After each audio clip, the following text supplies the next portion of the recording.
Thank you, Madam Speaker. To the resolution. The resolution.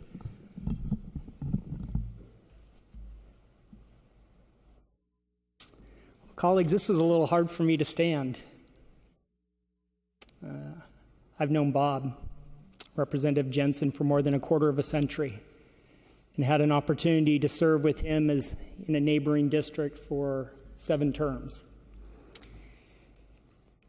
And I knew this day was coming where we would have this resolution on the floor, and so I've been thinking about what I wanted to share. And I wrote some notes, and I decided those notes just aren't going to work. I'm just going to have to share, Madam Speaker, what was in my heart. I want you to know the Bob I know. Bob was a true gentleman. In 1996, I was at the Port of Morrow working, and there was a cold day at the Port of Morrow, and my wife was there for a ribbon cutting. Bob and his wonderful wife, Evelyn, were there. Bob had taken care of his wife and made sure she was warm with a jacket. I had failed in that responsibility, and Bob took off his suit jacket and wrapped it around my wife to make sure she was warm. That's the Bob I knew. Bob was also the one who liked to drink his whiskey straight. No mix in it, little ice, and he had his whiskey. And he was always a gentleman with that. I want to share a story about the Bob I know as an effective legislator. In 1996, again, I was working at the Port of Morrow, and Gary Neal, the general manager, had come upon an issue with the Department of Energy 4 days, Madam Speaker, prior to sine die. Gary Neal sent me down to the legislature and said, go get this issue resolved. 4 days. I'd ask colleagues, how many of us in 4 days could take an idea from a constituent who shows up on a Department of Energy issue and have it become law? Bob Jenson could, and he did. Let's complicate that situation a little further. Think back on history. Who controlled the House in 1996? Republicans did, Madam Speaker, and Bob was a Democrat. How effective must he have been in 4 days prior to sine die to be in the minority, to take a complex issue, run it through the House, run it through the Senate, and then to have Governor Kitzhaber sign it into law? That was the Bob I knew. Now, I also want you to know the Bob I know. Evelyn, stand up.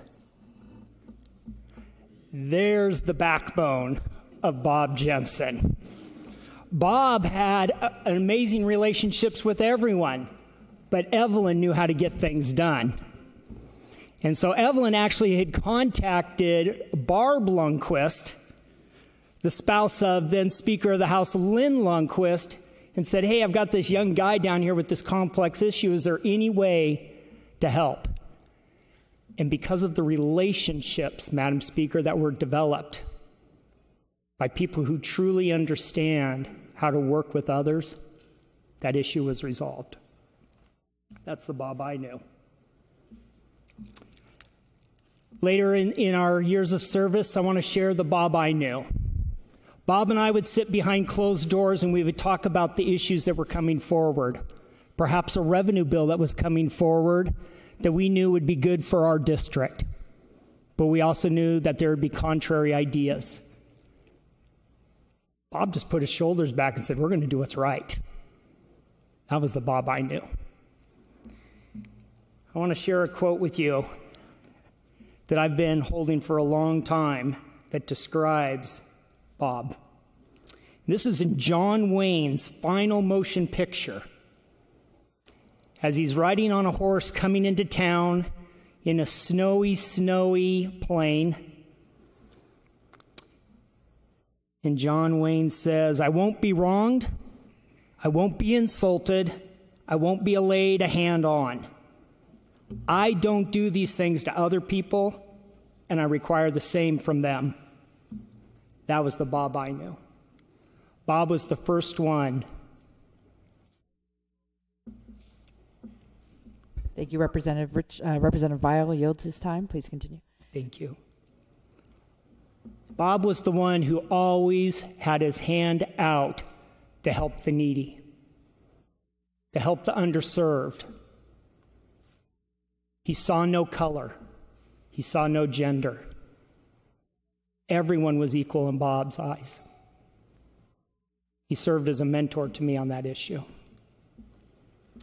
Now, in closing, I want to share with you the East Oregonian the other day referenced me as the incoming dean of the Oregon House.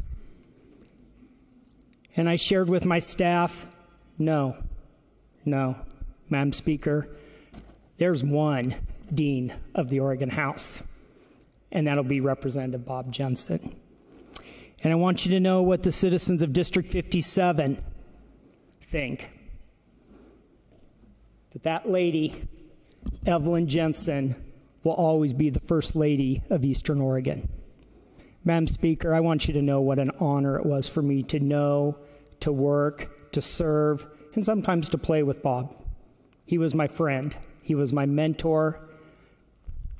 He was everything. Thank you, Madam Speaker, for letting me share a few thoughts today.